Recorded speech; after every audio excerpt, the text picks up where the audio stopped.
জন সিনা Cody রোডসের chapter 2 official হয়ে গেল summer স্ল্যামে। আর বোঝাই যাচ্ছে এটা নাইট টুর মেইন ইভেন্ট হবে, কিন্তু কথা হচ্ছে জন সিনার অ্যাপিয়ারেন্স কিন্তু একটা রয়েছে সামার স্ল্যামের আগে, মানে এসএনএমই হয়ে যাওয়ার পরে যে স্ম্যাকডাউনটা সেখানে হবে। এখন কথা এটা যে কোডি আর সিনার কি অ্যাকচুয়ালি স্টোরি লাইন এখানে চলছে, নাকি কোডির সাথে অন্য আরো অনেক জনের স্টোরি লাইন চলছে, এটা হচ্ছে সব থেকে বড় ব্যাপার। Hey guys, what's up and welcome to Shubham Dutta show.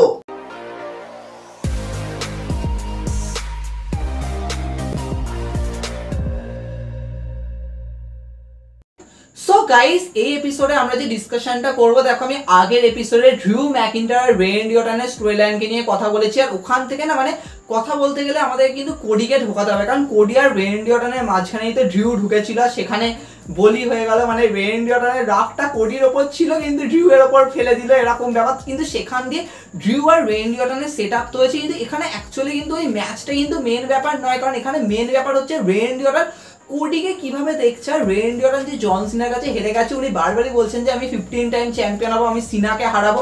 উনি কিন্তু কোডিকেও এটা বলেছে যে তুই প্রমিস কর আমাকে যে তুই ওকে হারাবি এরকম। এবার দেখো এখান দিয়ে না অনেকগুলো পয়েন্ট চলে আসে। এবার দেখো এগুলোকে নিয়ে ডিসকাশন করার আগে আমাকে একটুখানি বলতে হবে যে আমরা আগে কি ডিসকাস করছি, কারণ আগে কিন্তু একটা অন্য দিকে ডিসকাশন হয়েছে। হ্যাঁ, একটুখানি রূপকথার জগতে আমরা চলে গেছিলাম, কিন্তু ওই ডিসকাশনটা একদম অন্যদিকে ছিল। আমরা কি বলেছিলাম যে হ্যাঁ, কোডি আর জন সিনার সেট আপ হবে। আমি আগেই বলছিলাম যে এটাকে কখনোই মাল্টিপার্সন করা হবে না। হ্যাঁ, তোমরা বলতেই পারো যে এখানে এই যে ড্রিউ যে আসলো, তাহলে ড্রিউ যদি রেন্ডি অর্টনকে হারায় তারপরে হয়তো সত্যি ড্রিউ হয়তো সিনার সামনে আসবে, তো ওখান দিয়ে রেন্ডি অর্টন আসবে, এখান দিয়ে হয়তো নিক অডি সত্যি ফেটাল 4 ওয়ে সেট করে দিল, পুরো একটা মাল্টিপার্সন ম্যাচ। কারণ সবাই টার্গেট করছে হ্যাঁ রেন্ডি অর্টন হেরে গেছে কিং অফ দ্য রিং, কিন্তু স্টিল উনি টার্গেট করছেন কোডি, তো অবভিয়াসলি ম্যাচ তো পেয়ে গেছে, অফিসিয়াল হয়ে গেছে। কিন্তু এরা কিন্তু ওইভাবে করবে না, মাল্টিপার্সন হলে নেক্সট লেভেল সামার স্ল্যামে মেইন ইভেন্ট যাবে। কিন্তু দেখো ট্রিপল এইচ এটাকে অ্যাড্রেস করেছে কিন্তু চ্যাপ্টার 2 হিসাবে। আর যদি চ্যাপ্টার 2 হিসাবে দেখানো হয় তাহলে কিন্তু অবভিয়াসলি কোডি রোডস আর জন সিনারই সেট আপ হবে। এবার দেখো কোডি রোডস আর জন সিনার এই ম্যাচের মধ্যে কিন্তু অনেকগুলো অ্যাঙ্গেল রয়েছে। প্রথম অ্যাঙ্গেল মানে আমরা যেরকম ডিসকাশন করেছি, আমরা একদিকে কথা বলেছি রকের অ্যাপিয়ারেন্স হতে পারে, কারণ রককে নিয়ে আসাটা কিন্তু খুবই দরকার, কারণ সামার স্ল্যামের মেইন ইভেন্ট এটাকে যদি সত্যি রাসেলমেনিয়ার লেভেলে নিয়ে যেতে হয়। আর কোডি কিন্তু বারবার বলছে যে হ্যাঁ রাসেলমেনিয়ার এন্ডিংকে ফ্যান্সরা ক্রিটিসাইজ করেছে, আমি এটা শুনেছি। তো সেক্ষেত্রে আমি এটা হ্যাঁ উনি বলছেন আমি গ্যারেন্টি তো দিচ্ছি না, কিন্তু ডেফিনেটলি সামার স্ল্যামের এন্ডিং কিন্তু একদমই অন্য লেভেলের হবে, উনি এটা বলতে চেয়েছেন। এবার দেখো আমরা কখনোই ভাবো না তার মানে কোডি সিনাকে হারাবে, হারানোর সিন হয়ে গেলে কিন্তু অন্যদিকে চলে যাবে। কিন্তু এখন আমি এগুলোকে নিয়ে কথা বলবো না, কারণ যখন ম্যাচ অ্যানালিসিস হবে তখন আমরা ডিসকাস করবো যে কোডিও জিততে পারে, সিনাও রিটার্ন করতে পারে, তো আমি এগুলোকে নিয়ে কথা বলবো। কিন্তু এখানে কথা হচ্ছে যে যদি এই ম্যাচটাকে আমরা দেখি, এই ম্যাচে কিন্তু শুধুমাত্র কোডি আর সিনার কিন্তু রোল হবে না, কারণ যা হওয়া তা কিন্তু রাসেলমেনিয়ার টাইমে হয়ে গেছিল। যেমন ধরো আমরা যখন রাসেলমেনিয়া 40 সময় যখন রোমান রেন্স আর কোডির যখন সিনারিও দেখেছিলাম, সেটা কিন্তু শুধু রোমান রেন্স আর কোডির মধ্যে ছিল না, সেখানে রক ছিল, সেথ ছিল। কিন্তু রাসেলমেনিয়া 39 এর টাইম আর রাসেলমেনিয়া 40 টাইম কিন্তু একদম আলাদা।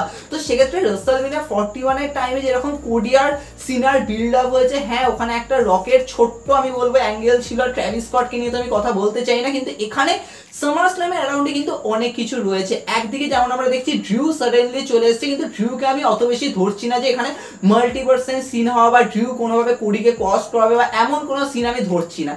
এবার কথা হচ্ছে চলো রকের যদি একটা অ্যাঙ্গেল হয় তাহলে কিন্তু পুরো মেন ইভেন্ট ঘুরে যাবে। আমি অলরেডি ডিসকাশন করেছি, আর এখানে আমি রককে দিয়ে কথা বলছিলাম যে সেতের ক্যাশিন কি লিড করতে পারে। দেখো আমার মনে হচ্ছে সেত আর কোডির না একটা ফেস অফ হওয়া দরকার সামার স্ল্যামের আগে, আর এই ফেস অফটা এটাই লিড করবে যে সেথ হয়তো কোডিকে এটা বলতে পারে যে দেখ আমার কাছে ব্রিফকেস আছে, তুই জানিস এটার মানে কি। এবার আমি মানছি, আমি তোকে অ্যাপ্রিসিয়েট করি, আমি সেই সময় তোকে হেল্প করেছিলাম, কিন্তু এইবারে আমার কাছে অপরচুনিটি আছে, আমি কখনোই আর স্যাক্রিফাইস করতে চাই না। তো সেক্ষেত্রে কোডির সামনে কিন্তু সেথ একটা হুমকি দিয়ে যেতে পারে। এবার দেখো সেথ তো বারবার বলছে আমার ক্যাশিনের প্ল্যান ছিল না, আমি চেয়েছিলাম যেন সিএম পাং না জিততে পারে এরকম। কিন্তু আমার তো দেখো মনে হচ্ছে সেথের ক্যাশিন এখানে হবেই হবে, আর এটা সিনার ওপরই হবে। আর কিন্তু হ্যাঁ এখানে এটা ঠিক যে সেতের একটা ম্যাচ কিন্তু সামার স্ল্যামে হবে, সেটা আইদার সিএম পাঙ্কের সাথেও, সেটা রোমানের সাথেও। এখন রোমান রিটার্ন করে ব্রন ব্রেকার এগেইনস্টে যাক হোয়াটএভার, কিন্তু সেতের একটা মেন ইভেন্টে একটা টুইস্ট আসবে, সেটা রকের থ্রু দিয়ে হতে পারে। তো সেক্ষেত্রে সেত আর কোডির না একটা ফেস অফ হওয়াটা কিন্তু খুব দরকার। মানে আমার তো মনে হচ্ছে জন সিনার কোডির এখন কোনো দরকার নেই ভাই কোনো সেগমেন্ট হওয়ার। হ্যাঁ যা হওয়ার রাসেলমেনিয়ার টাইমের বিল্ড আপে হয়ে গেছে, তো তোমরা একটা স্ম্যাকডাউনে জন সিনাকে আনবে, কোডির সামনে দাঁড় করবে, ব্যাস এইটুকুনি। কিন্তু কোডিকে একটুখানি ডিফারেন্ট জায়গায় ফেস অফ করানো দরকার, তবেই তো ওটা ফিল আসবে। কারণ কোডির সামনে একবার সেথ আসবে, সেথ হয়তো কোডিকে কিছু একটা বলবে যে হ্যাঁ আমার কাছে ব্রিফকেস আছে, মানে আমি ক্যাশ ইন করতে পারি, কিন্তু হ্যাঁ আমি চাইবো তুই জিতিস বা এমন কিছু হয়তো কিছু একটা বলে দিলে এরকম সিন হয়ে গেল, কারণ কোডি ভয় ভয় থাকবে ভাই সেতের উপর যে সেত তো আমার উপর ক্যাশ ইন করতে পারে, কিন্তু আমি সিনাকে হারিয়ে টাইটেল আবার ফিরে পাবো। তো এই সিনগুলো কিন্তু হবে, টেনশন কিন্তু রয়েছে, তোমরা বুঝতে পারছো। কিন্তু এই টেনশনটা কিন্তু জন সিনার কোডি রোডসের মধ্যে নেই, টেনশনটা কোডি রোডসের সাথে অন্য অনেক সুপারস্টার। যেমন আমি ড্রিউকে নিয়ে কথা বললাম, যে ড্রিউ কিন্তু বারবার বলছে আমি চাই, মানে ড্রিউ তো অনেক কিছুই চায়, মানে ড্রিউ তো মানে এমন কথা বলছে যেন কোডি হেরেও যেতে পারে জিততেও পারে এরকম, কিন্তু ড্রিউ নিজের সাথে কোডির একটা ম্যাচ চায় এরকম সিন হয়ে গেছে। তো আমি ড্রিউকে সাইডে রাখছি। সেতের একটা অ্যাঙ্গেল বড় সড়ো ভাবে হতে পারে, সেটাকে নিয়ে আমরা অলরেডি কথা বললাম, কিন্তু মেজর যে কথাটা বলা সেটা হচ্ছে রেন্ডি অর্টন আর কোডি রোডস এর মধ্যে। এবার দেখো রেন্ডি অর্টন যেরকম ভাবে কোডির কাছে হারলো, আর রেন্ডি অর্টন বলছে হ্যাঁ আমি হেজিটেট করেছিলাম, উনি পান্ট কিক মারতে গিয়ে হেজিটেট করেছিলেন, কিন্তু কোডি হেজিটেট করেনি, পিঠে দাম করে মারলো আর কি বলবো। তারপরে ক্রস রোড পিনটা খেয়ে গেল রেন্ডি অর্টন। এবার কোডি হেজিটেট করেনি, তো রেন্ডি অর্টন বলছে আমি চাই যেন তুই জিতিস, তুই প্রমিস কর আমাকে যে তুই সিনাকে হারাবি, এরকম ব্যাপার। তো এখান দিয়ে মনে হচ্ছে ভাই রেন্ডি অর্টনে গিয়ে কোনো একটা বড় মতলব রয়েছে ভাই কোডির ওপর একটা টার্ন করা, যখন কোডি টাইটেল ক্যাপচার করবে। কারণ ঠিক আছে চলো রেন্ডি অর্টন সিনার কাছে হেরে গেছে, কিন্তু কোডির কাছে এই হারটা কিন্তু রেন্ডি অর্টন সহ্য করবে না। আর এই মুহূর্তে মনে হচ্ছে ডব্লিউডব্লিউ যেভাবে স্টোরি লাইন টানছে, যদি সত্যি কোডি টাইটেল ক্যাপচার করে তাহলে ভাই ধরে নাও যে রেন্ডি অর্টন একটা ভয়ঙ্কর ভাবে হিল টার্ন করবে কোডির ওপর, কারণ রেন্ডি অর্টন হেরে গেছে যেখানে তিনি মেন্টর সেখানে তিনি হেরে গেছেন ভাই স্টুডেন্টের কাছে, এরকম ব্যাপার। তো সেক্ষেত্রে রেন্ডি অর্টন কোডির ওখান থেকে কিন্তু একটা ব্লকবাস্টার সেট আপ হতে পারে ভাই। রাসেলমেনিয়া 42 লেভেলে মানে অত দূর অব্দিও চলে যেতে পারে এরকম বলতে পারো, কিন্তু সেক্ষেত্রে এটা ভাই অত সহজে হবে না, কারণ রেন্ডি অর্টন মানে অত তাড়াতাড়ি সুযোগটা পাবে না, কারণ কোডি অত তাড়াতাড়ি চ্যাম্পিয়ন হবে না, জন সিনা এত তাড়াতাড়ি টাইটেল হারবে না। যদি জন সিনা টাইটেল হারে সেক্ষেত্রে ক্যাশিনের অ্যাঙ্গেলটা প্রচুর চান্স আছে। আমি অলরেডি ডিসকাশন করেছি সেথ রলিন্স আর জন সিনাকে নিয়ে, তো ভাই আমাদের পুরো রূপকথার জগতে আমরা চলে গেছিলাম আর কি বলবো।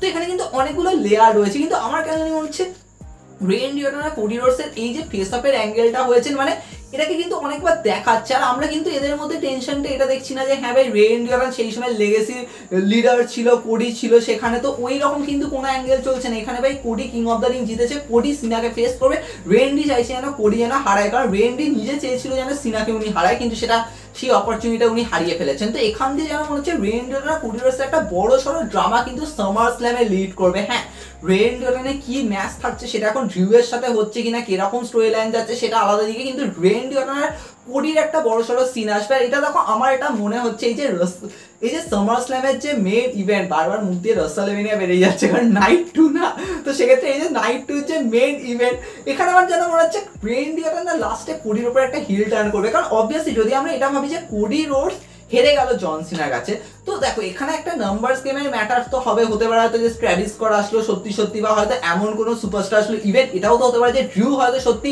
জন সিনাকে হেল্প করতে আসলো, মানে যাতে কোডি জিততে না পারে। দেখো ড্রিউ এর কিভাবে ইউজটা হবে এটা খুবই সারপ্রাইজের ব্যাপার, কারণ ড্রিউকে আমরা সবসময় একটা সারপ্রাইজ এলিমেন্ট হিসেবে ভাবি। ভাই ড্রিউকে যে কোনো ভাবে কিন্তু ইউজ করা যেতে পারে, সেটা হতেই পারে যে ড্রিউ হয়তো সত্যি জন সিনাকে হেল্প করলে যাতে কোডি না জিততে পারে, তার বদলে হয়তো জন সিনা ড্রিউকে বলবে ঠিক আছে তুই আমার এগেইনস্টে ম্যাচ পাবি। তো এরকমও কিন্তু একটা নেক্সট লেভেল সিনারিও হতে পারে, তাই জন্য এখানে হতে পারে যে হয়তো সত্যি হয়তো ড্রিউ হয়তো হেল্প করতে আসতো, কিন্তু তার চক্করেও হয়তো ওদিক দিয়ে রেন্ডি অর্টন তো আসলো ভাই ড্রিউকে আটকাতে, এখান দিয়ে হয়তো একটা ব্রাউল হয়ে গেল, কিন্তু স্টিল লাস্টে দেখবো যে কোডি হয়তো হেরে গেল জন সিনার কাছে। এবার এই যে কোডি হেরে গেছে মানে অবভিয়াসলি বুঝতে পারছো কোডির আবার সেই বসে থাকে, কিন্তু তারপরে রেন্ডি অর্টন হয়তো সত্যি কোডিকে হয়তো তুলবে, এরকম কোন একটা মানে তুলবে মানে কাঁধে তোলার কথা বলছি না রাসেলমেনিয়ার মতো, কিন্তু কোডিকে জাস্ট এইভাবে হয়তো তুলবে। এবার ওইখানেই হয়তো রেন্ডি অর্টনের একটা হিল টার্ন হবে, কারণ সামার স্ল্যামের এই যে নাইট 2 ভাই নাইট 2 কিন্তু ক্লাসিক ভাবে বুক করতে হবে। এখানে শুধুমাত্র আমরা রিটার্ন ভাববো বা শুধুমাত্র একটা এমন কোনো ক্ল্যাশ ভাববো যে হ্যাঁ রকের আসার কারণে এই হয়ে গেল ওই হয়ে গেল বা ক্যাশিন হয়ে গেল জন সিনার উপর, শুধুমাত্র এটা হলে চলবে না, কারণ রেন্ডি অর্টনের ওই যে বোমটা ফাটা, কারণ ডব্লিউডব্লিউ কিন্তু রেন্ডি অর্টন কিন্তু প্রচুরবার ইউজ করে যাচ্ছে, বারবারই দেখিয়ে যাচ্ছে হ্যাঁ উনি ফিউরিয়াস আছে।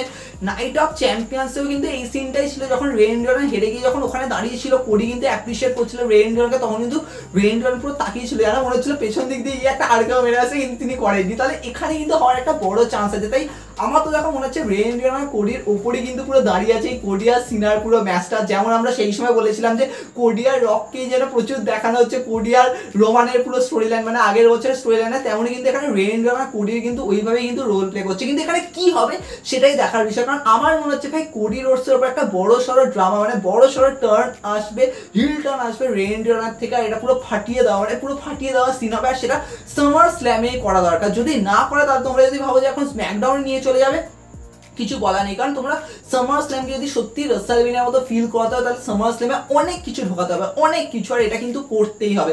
তোমাদের কি মনে হয় কমেন্টে জানাবো, কারণ এই মুহূর্তে ভাই রেইনডিওরকে কিন্তু যথেষ্ট সিরিয়াস দেখানো হচ্ছে।